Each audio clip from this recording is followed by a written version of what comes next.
Baik, ujian Bu Lina sudah aktif ya rekamannya? Sudah Pak, sudah mulai. Baik, ujian komprehensif atas nama Bu Azizah. Kita mulai, silakan Bu Azizah membaca dua ayat Al-Quran dengan suara yang jelas, Bu. Silakan, Bu.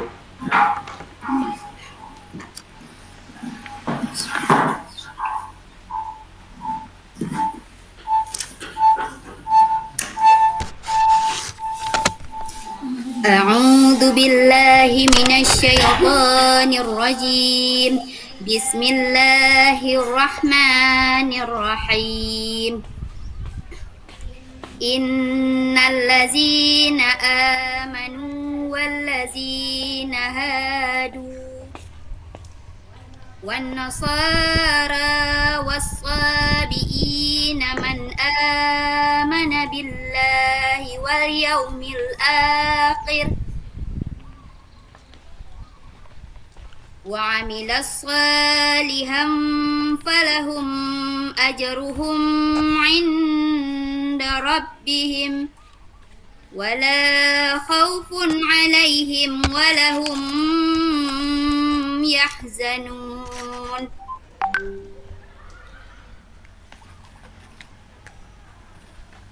وإذ أخذنا ميثاقكم ورفعنا فوقكم الطور خذوا ما آتيناكم بقوة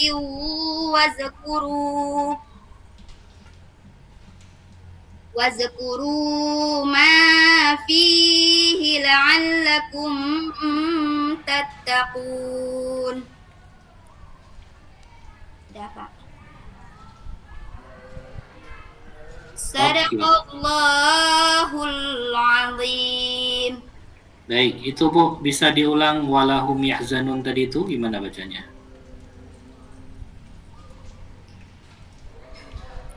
Wala khaufun alaihim walahum yahzanun. Ya, wala khaufun walahum, lahum itu panjang lanya atau tidak, Bu? Tidak. Coba diulang lagi. Wala khaufun alaihim walahum yahzanun. Oke, baik. Kemudian wadhkuru, coba wadhkuru tadi ada wadhkuru situ.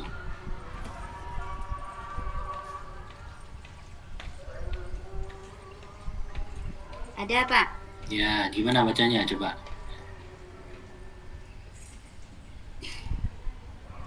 Ma atainakum biquwwatin wazkuru ma fihi la'allakum tattaqun.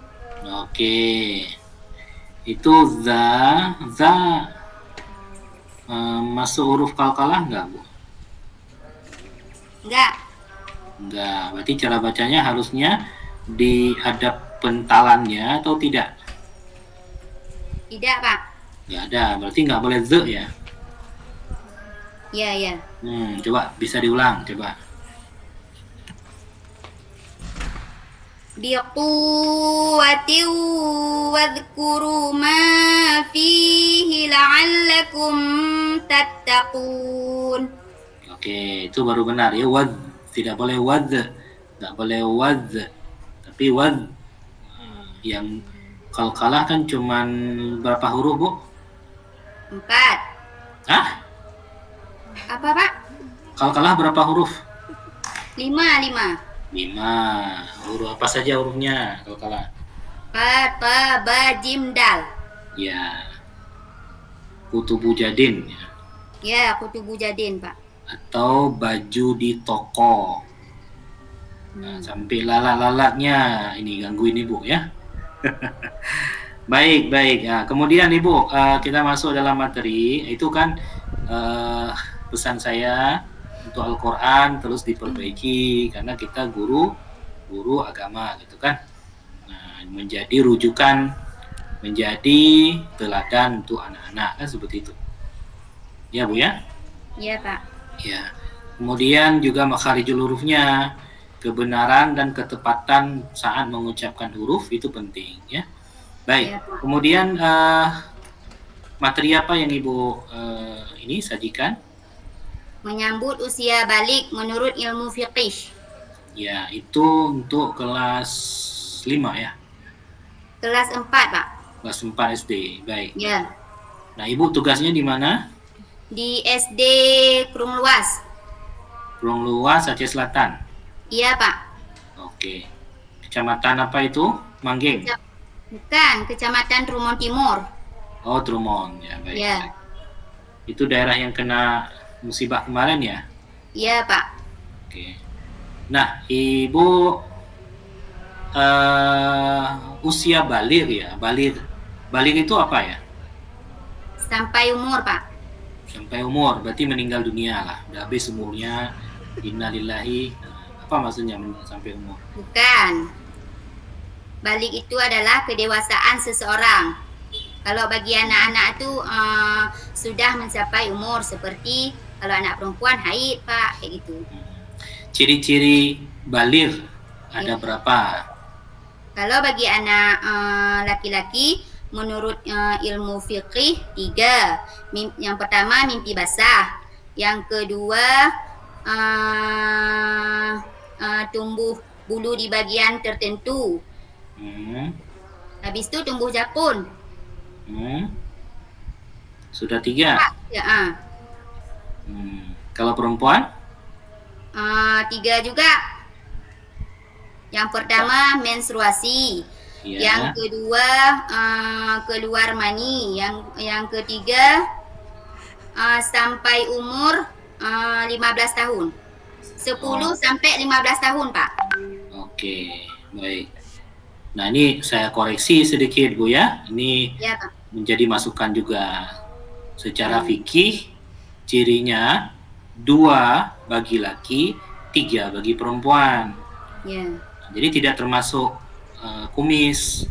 Karena ada secara fisiologis, ada anak kelas 4 itu atau anak kelas 5 sudah berkumis. Tapi dia belum mimpi basah. Dan kumis itu dan bulu-bulu itu tidak termasuk dalam ciri-ciri baligh sebenarnya ya, itu ciri fisik ya. Secara fikih ada 2 ciri laki-laki. Yang pertama keluar mani, baik dia mimpi basah maupun tidak mimpi basah. Kadang-kadang tidur saja dia keluar mani, enggak mimpi basah, artinya dia keluar mani ya. Intinya keluar mani bukan pada mimpi basahnya gitu. Kemudian yang kedua sampai usia 15 tahun Qamariyah. Nah, bukan Masehi tapi Qamariyah 15 tahun. Nah, bagi perempuan 2 tadi termasuk keluar mani dan sampai 15 tahun, ditambah bagi perempuan itu adalah haid. Nah, jadi 3 ciri perempuan, 2 ciri laki-laki. Nah, ini pertanyaannya, itu apakah seluruhnya harus terpenuhi atau bagaimana? Boleh dikatakan baligh? Tidak, Pak. Jika salah satu sudah terpenuhi berarti seseorang tersebut dikatakan udah baligh. Ya, benar. Karena misalnya laki-laki dia mimpi basah di usia 12 tahun Qamariyah, maka dia sudah baligh walaupun belum sampai 15 tahun Qamariyah.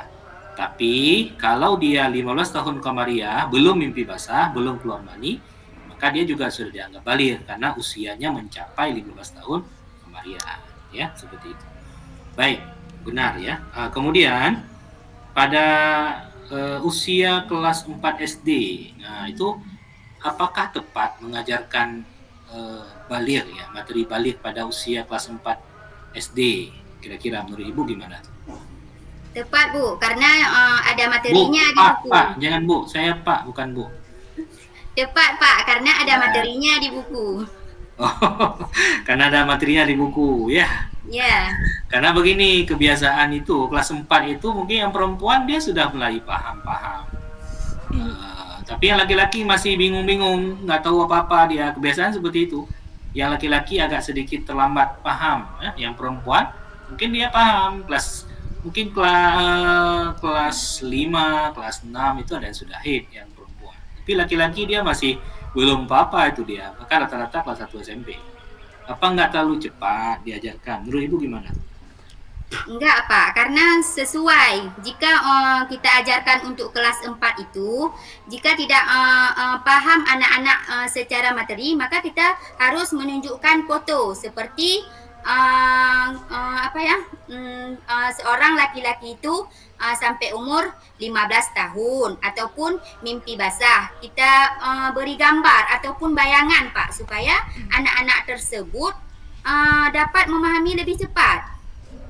Oke. Nah, kemudian contoh media, kalau tadi kan gambar apa yang diperlihatkan pada mereka itu? Gambar apa yang diperlihatkan? Seperti tumbuh jakun pada anak laki-laki. Nanti kita ambil foto tersebut, kita perlihatkan pada peserta didik, Pak. Oke. Kemudian kalau yang perempuan, ciri-cirinya apa? Itu ciri fisik, Bu ya. Ciri fisik beda dengan ciri fikih ya. Secara fisik. Nah, kalau perempuan, ciri-cirinya gimana?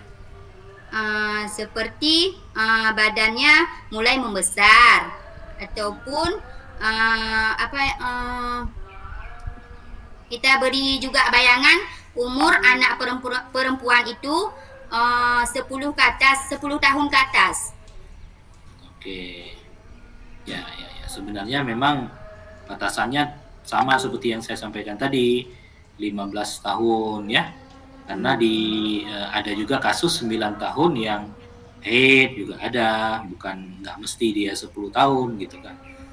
Baik, yang perlu diingat Bu, perlu diingat sekali bahwa usia batasan haid itu 15 tahun Qamariyah, bukan Masehi, ya, bukan Syamsiah. Baik. Nah, kemudian manfaat setelah diajarkan materi itu apa kira-kira? Apa enggak mereka saling mengejek, mungkin lihat temannya sudah nggak salat di waktu salat, ini si pulan-pulan itu bagi perempuan, apa manfaatnya? Kalau kita lihat dari manfaatnya sangat banyak, Pak. Contohnya, sebelum kita ajarkan materi tersebut kepada anak, dia tidak memahami ataupun tidak mengenal tanda balik bagi laki-laki dan perempuan. Jika sudah kita ajarin ataupun kita sudah memberi materi kepada anak tersebut, berarti anak tersebut sudah paham ataupun sudah bisa membedakan tanda-tanda haid bagi laki-laki dan tanda-tanda balik bagi perempuan. Bisa membedakan setelah kita memberi materi. Oke, baik. Artinya ada manfaatnya mereka itu memahami, Bu ya, memahami kondisi tubuhnya, memahami kondisi ininya. Yang paling penting sebenarnya memang kurikulum seksologi ya, untuk ilmu seks parenting itu memang harus diajarkan sebenarnya. Jadi tidak boleh tabu ya. Artinya anak itu sudah paham di usia sekian dia akan terjadi seperti ini pada tubuhnya, seperti itu. Apalagi ditandai ciri-ciri fisik, ada jakun, ada kumis, ada lain-lain. Bagi perempuan mungkin pinggulnya agak berbentuk, ya kan? Payudaranya akan semakin membesar, dan itu menjadi ya warning lah bagi siswa untuk menjaga sikap. Jadi sudah dewasa nggak boleh terlalu bebas lagi pergaulannya, kan seperti itu. Baik, saya kembalikan Pak Azmil, silakan dilanjutkan. Makasih Bu Aziz. Saya mulai dari teori belajar, Bu ya. Apa yang Ibu pahami tentang teori belajar konstruktivisme? Kalau teori belajar tentang apa tadi Pak? Konstruktivisme. Konstruktivisme adalah pengetahuan baru mengaitkan dengan pengalaman siswa. Bagaimana implementasinya dalam pembelajaran? Apa Pak? Bagaimana implementasinya dalam pembelajaran?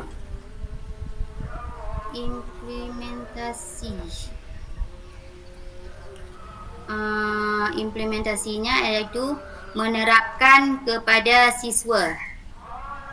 Lah iya, bagaimana menerapkannya kepada siswa, Bu? Pelajar membangun ilustrasi internal. Apa? Ilustrasi, Pak. Ilustrasi apa, Bu? Ilustrasi internal. Nah, itu dibaca kembali, Bu ya. Belum tepat tuh jawabannya. Iya, Pak. Baik, selanjutnya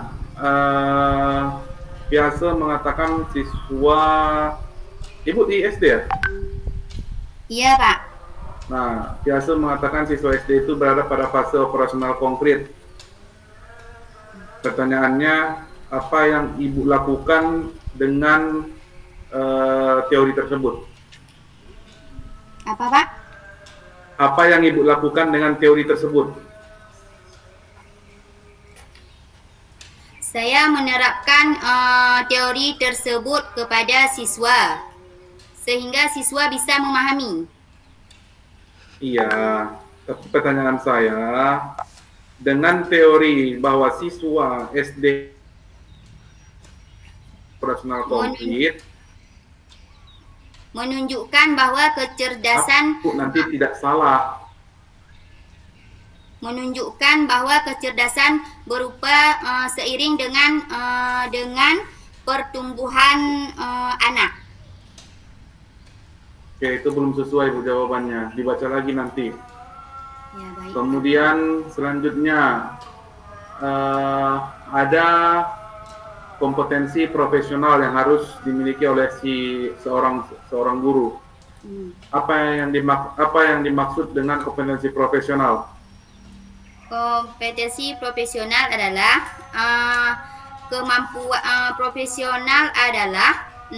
kemampuan seorang guru dalam menguasai materi pembelajaran yang akan diberikan kepada siswa. Oke. Kenapa kompetensi kepribadian penting untuk seorang guru? Karena supaya dengan adanya kepribadian kepada guru, si guru bisa bertanggung jawab, Pak. Oke, itu masih keliru, Bu. Kemudian, apa bedanya mengukur, menilai, dan mengevaluasi? Kalau mengukur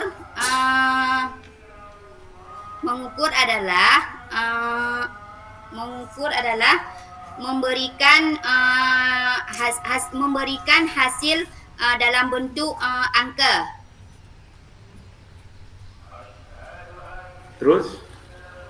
Kalau penilaian,